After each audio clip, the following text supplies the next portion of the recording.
مثال ایسی سمجھیں جیسے یہ کرنٹ ہے. کرنٹ اگر کرنٹ ہے تو استری بھی چلے گی، کرنٹ ہے تو واشنگ مشین بھی چلے گی، کرنٹ ہے تو بلب بھی جلے گا، کرنٹ ہے تو آپ کے پنکھے بھی چلیں گے، آپ کا اے سی بھی چلے گا. کرنٹ ہی نہ ہو تو پنکھا چاہے کتنا مہنگا ہو کھڑا رہے گا، اے سی چاہے کتنا اچھا ہو لیکن نہیں چلے گا، آپ کا استری چاہے باہر سے آیا ہوا ہو لیکن وہ نہیں چلے گا، آپ کی واشنگ مشین چاہے باہر ملک سے آئی ہوئی ہو لیکن وہ کپڑے نہیں دھوئے گی، اس لیے کہ کرنٹ ہی نہیں، بجلی ہی نہیں.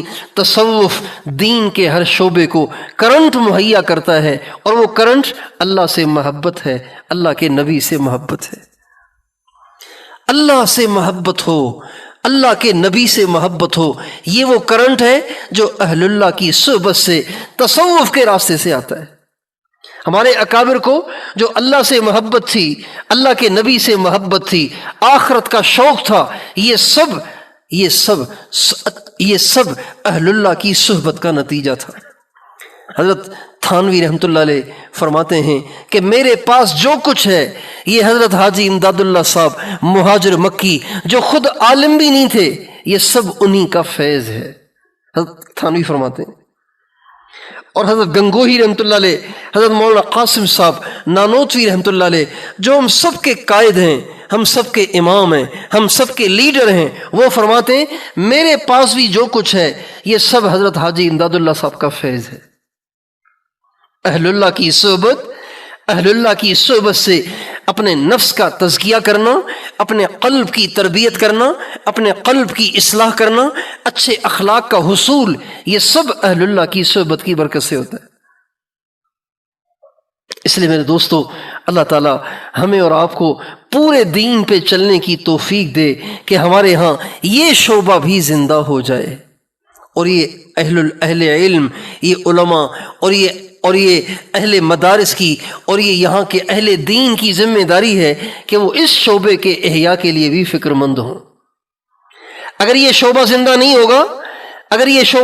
ہوگا تو آپ کے 100% بچے پڑھیں گے تو مدرسے میں، لیکن فیس بک بھی دیکھیں گے، یوٹیوب بھی دیکھیں گے، گالیاں بھی دیں گے، بد نظری بھی کریں گے، اور عشق بازیاں بھی کریں گے، اور بدماشیاں بھی کریں گے، آپس میں لڑائیاں بھی کریں گے، اور ایک دوسرے کے خلاف دل میں نفرت بھی رکھیں گے، دل میں کھوٹ بھی رکھیں گے، دشمنیاں پالیں گے، ایک دوسرے سے کینہ بھی رکھیں گے.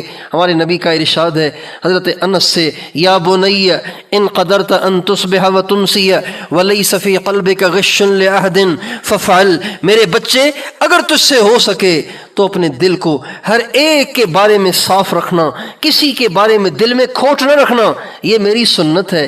جو میری سنت کو زندہ کرے گا اس نے مجھ سے محبت کی، اور جس نے مجھ سے محبت کی وہ جنت میں میرے ساتھ ہوگا. اگر تربیت نہیں ہوگی تو عالم تو بن جائیں گے لیکن دل میں کینہ پالنے والے بنیں گے. مدرسے میں پڑھیں گے لیکن ماں باپ کے با ادب نہیں بنیں گے. مدرسے میں پڑھیں گے مسلمان کی قدردانی نہیں کریں گے. مدرسے میں پڑھیں گے لیکن مسلمان کو عزت کی نگاہوں سے نہیں دیکھیں گے، اچھی گاڑی کو عزت کی نگاہوں سے دیکھیں گے، اور سنت کو حقارت کی نگاہوں سے دیکھیں گے. اگر تزکیہ نہیں ہوگا، تربیت نہیں ہوگی تو سنت کی عظمت نہیں آئے گی. سنت اپنائیں گے اس لیے کہ ماحول میں ہے، باہر جائیں گے سنت چھوڑ دیں گے.